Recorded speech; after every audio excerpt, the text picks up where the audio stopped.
Sementara itu, saudara, sejumlah lembaga survei sudah mengeluarkan hasil hitung cepat Pilpres 2024. Dari hasil penghitungan cepat sementara, terindikasi pasangan calon Presiden Prabowo Subianto dan Gibran Rakabuming Raka yang unggul.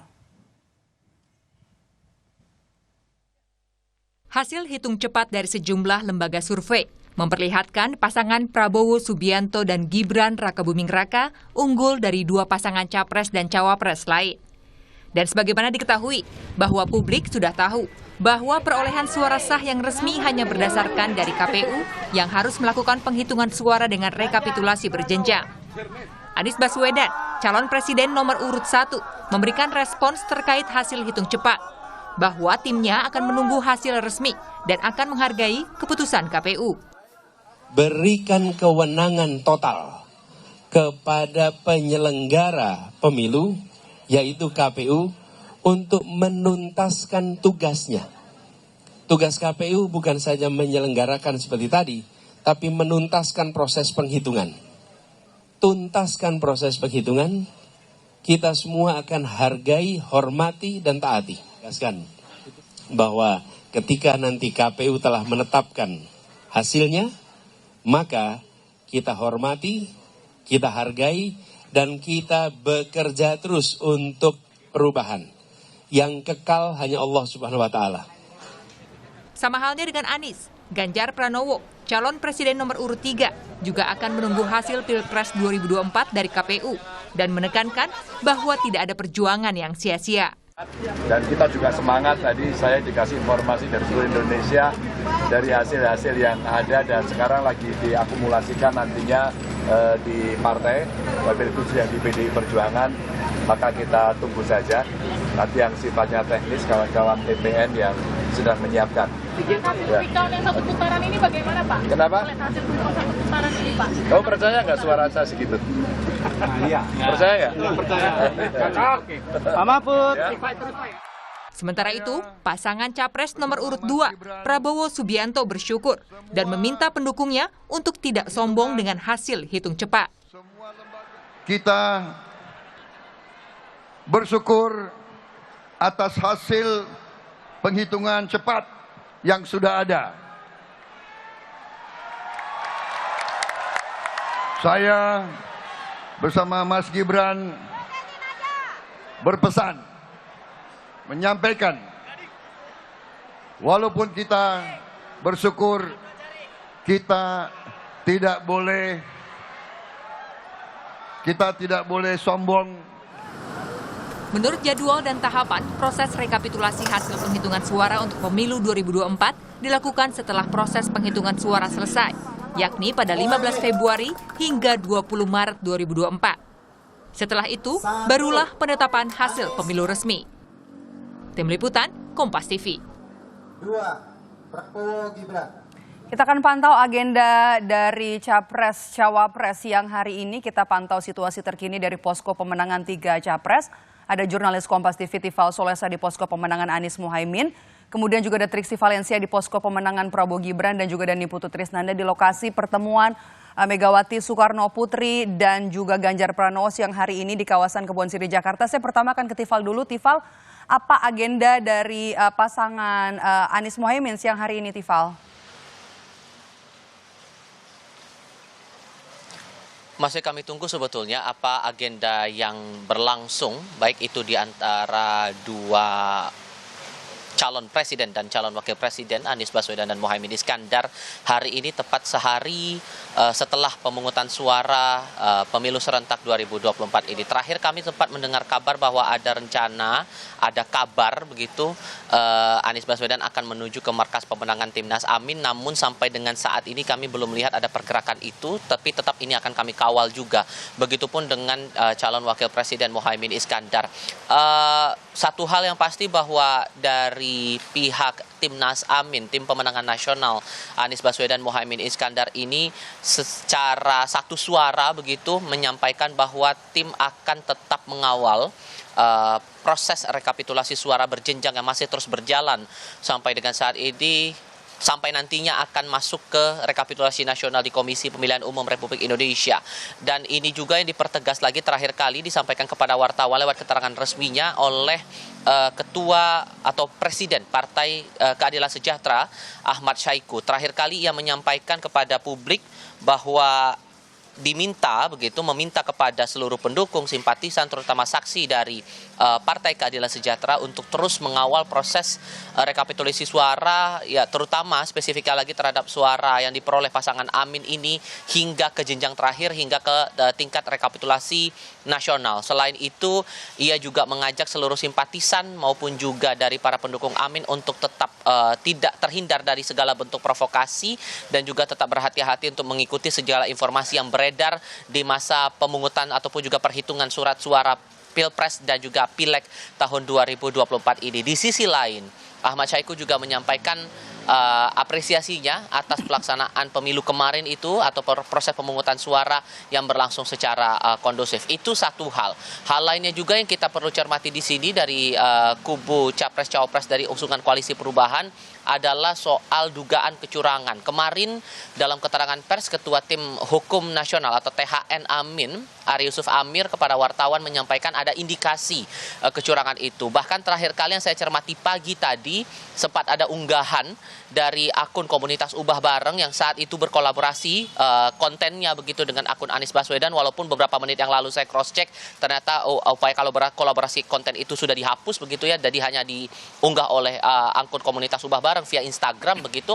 Disebutkan bahwa ada indikasi kecurangan begitu. Indikasi kecurangan ini diunggah lewat foto form hasil dari perolehan suara pasangan atau peserta Pilpres di Manggarai Barat, Nusa Tenggara Timur. Saat itu tim Ubah Bareng ini menyatakan bahwa ada indikasi penggelembungan suara di salah satu pasangan calon yang ikut dalam Pilpres 2024. Dan saat saya konfirmasi kepada Ketua Tim Hukum Nasional atau THN Timnas Amin, Ari Yusuf Amir, lewat pesan singkat pagi tadi, ia membenarkan hal itu dan sudah dipegang datanya, bukti itu sudah dipegang dan sudah dilakukan proses verifikasi.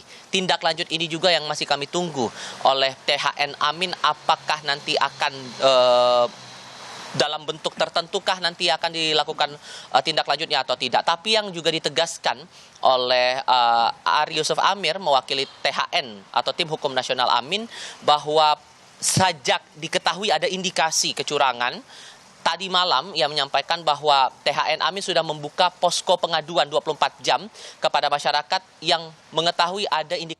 Itu dia tadi dari agenda dari Prabowo Subianto yang tadi berziarah ke makam ayahnya. Kemudian juga nanti rencananya agenda yang kami dapatkan setidaknya dari jurnalis Kompas TV Jona Hamonangan yang mengikuti jalannya agenda dari Prabowo Subianto hari ini akan kemudian berziarah ke makam dari sang ibunda Dora Sigar di kawasan Karet Bifak. Tapi kita mau akan tanya agenda selanjutnya. Sudah ada, kita kembali ke 3 jurnalis Kompas TV, ada Tifal Solesa tadi dari markas pemenangan Timnas Amin, kemudian juga ada Triksi Valencia dan juga Niputu Trisnanda. Saya mau bergeser ke Triksi, Anda ada di kediaman pribadi dari Prabowo Subianto. Tadi Prabowo mengikuti atau menggelar ziarah ke makam ayahnya. Kemudian kalau kita dapat informasi adalah agenda selanjutnya jam 1 siang ini akan ke makam almarhum ibundanya Dora Sigar. Bisa ada konfirmasi dari sana, Triksi?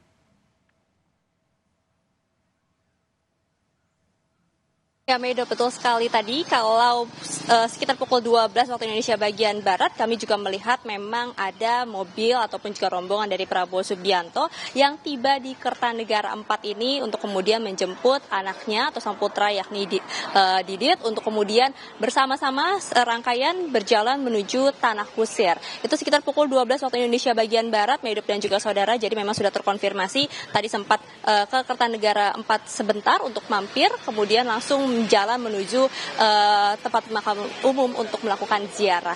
Nah, kalau misalnya di situasi di Kertanegara 4 ini, Mahidup dan juga saudara, memang tadi sebenarnya ada cukup banyak rangkaian bunga atau kiriman bunga, ucapan yang mengucapkan selamat atas terpilihnya, kemudian mengucapkan selamat atas hasil quick count itu tadi berjejer di belakang saya, Medop dan juga saudara, tapi akan tetap saat ini memang sedang dilakukan perapihan. Yang pertama tadi kami bertanya, dikatakan kalau yang ada di dekat rumah atau di depan rumah ini karena memang menghalangi pintu masuk ataupun juga jalan masuk bagi tamu-tamu maupun juga Prabowo Subianto sendiri yang datang ataupun juga pulang ke Kartanegara 4 ini, karena memang ada beberapa pertemuan maupun juga acara-acara yang selalu dilakukan di Kartanegara 4 sehingga memang harus dirapikan. Namun yang di sisi kiri maupun juga kanan saya kami juga melihat ini juga sudah dirapikan. Memang tidak menyampaikan secara jelas alasannya apa, kenapa kemudian karangan bunga ini dirapikan. Akan tetapi kalau kita menengok kembali apa yang disampaikan oleh Prabowo Subianto pada pidatonya semalam di mengawal suara rakyat di Istora Senayan, yang menyampaikan bahwa meski hasil quick count dari pasangan calon nomor urut 2 Prabowo Subianto dan Gibran Rakabuming Raka ini memimpin mendapatkan suara yang positif yang lebih banyak dibandingkan dengan paslon-paslon yang lainnya, dikatakan Prabowo Subianto tetap mengingatkan untuk tidak tinggi hati, untuk tidak sombong dan tetap menanti apa yang menjadi hasil resmi, penghitungan resmi dari KPU sendiri yang akan dikeluarkan pada tanggal 26 Maret nanti atau bisa lebih cepat lagi, Medop dan juga saudara. Jadi kalau kita berkaca dari apa yang disampaikan oleh Prabowo Subianto itu bisa mengacu dengan adanya perapihan dari karangan bunga yang ada di sini. Nah, kalau untuk agenda lainnya seperti misalnya rapat dari tim kampanye nasional, memang sampai saat ini belum ada agenda yang terjadwalkan, akan tapi dari Ketua TKN Rosan Roslani menyampaikan masih akan terus memantau seperti apa penghitungan suara atau quick count yang berlangsung baik di sejumlah lembaga survei maupun juga dari KPU. Baik, terima kasih jurnalis Kompas TV Triksi Valencia dari kediaman pribadi dari Prabowo Subianto. Kita akan bergeser ke Niputu Trisnanda yang hari ini sudah bersiap di kawasan Kebon Siri, lokasi dari pertemuan antara Megawati Soekarno Putri dan juga Ganjar Pranowo. Kira-kira apa yang dibahas oleh keduanya di pertemuan siang hari ini, Putu? Yang Medop dan juga saudara, tentu saja ini berkaitan dengan hasil dari pencoblosan yang kemarin dilakukan pada 14 Februari 2024 di mana kemarin juga sempat disampaikan dari kantor DPP PDI Perjuangan dari Sekjen Hasto Kristianto begitu ya, disampaikan telah menemukan beberapa kejanggalan ataupun juga anomali-anomali yang kemudian ini dalam tanda kutip merugikan kubu Ganjar Pranowo dan juga Mahfud MD. Jadi kalau kita lihat ini pertemuan pada hari ini yang digelar di HN Jakarta Pusat ini tidak hanya diikuti oleh Megawati Soekarno Putri saja sebagai Ketua Umum PDI Perjuangan, kemudian Ganjar Pranowo sebagai jagoannya, yakni capres yang diusung oleh PDI Perjuangan, tetapi juga sejumlah petinggi partai dari partai seiring seperti dari Hanura, kemudian dari Perindo, kemudian juga ada dari P3. Ini ketua umum atau pimpinan partai ini sudah hadir di lokasi untuk kemudian juga mengikuti rapat. Dari kalangan tim pemenangan nasional atau TPN sendiri ini juga sudah hadir, ada Arsyad Rashid tadi kami lihat, kemudian ada Gatot Edi juga sudah mengikuti rapat pada siang hari ini. Tadi sempat disampaikan oleh Ganjar Pranowo sebelum mengikuti rapat internal yang dilakukan secara tertutup bahwa memang apa yang akan dilakukan hari ini beserta juga tadi Mahfud MD wakilnya ini juga ikut hadir begitu ya, akan membahas terkait dengan apa-apa saja yang sudah ditemukan, ada evaluasi, kemudian juga terkait dengan sikap partai, sikap dari TPN begitu yang nanti akan dibangun atau dibawa setelah rapat ini selesai. Belum bisa dipastikan kapan rapat ini selesai, tapi juga tadi ada beberapa isu-isu seperti tawaran dari Gibran Rakabuming Raka yang kemarin malam pada saat deklarasi ataupun juga merespon hasil dari quick count disampaikan keinginannya untuk bertemu dengan Ganjar Pranowo. Ini juga tadi sempat kami tanyakan begitu ya kepada Ganjar, tetapi karena memang belum ada komunikasi, belum dihubungi oleh pihak Gibran Rakabuming Raka sehingga pertemuan tersebut ini juga belum bisa dipastikan kapan akan terjadi, apakah betul nanti akan diterima oleh Ganjar Pranowo. Ini juga masih menunggu komunikasi dari kedua belah pihak. Selebihnya kita masih menantikan apakah hasil dari rapat yang akan digelar, karena kalau tadi kita lihat bagaimana kemudian Ketua Umum PDI Perjuangan Megawati Soekarno Putri ini masuk didampingi dengan Sekjen partai yakni Hasto Kristianto, ini juga wajahnya nampak tidak seceria sebelumnya begitu ya. Kemudian juga ada beberapa ketua umum partai yang juga datang ini langsung masuk tanpa memberikan pernyataan ataupun keterangan kepada kami wartawan ataupun jurnalis yang ada di lokasi. Jadi ini memang kita nantikan apakah hasil dari quick count yang kalau kita lihat baik itu Ganjar Pranowo dan juga Mahfud MD ini berada di urutan buncit jika dibandingkan dengan Prabowo Subianto dan juga Anies Baswedan. Kita nantikan hasilnya, apa sikapnya, apakah akan berdiri di luar atau ada sikap keras lainnya.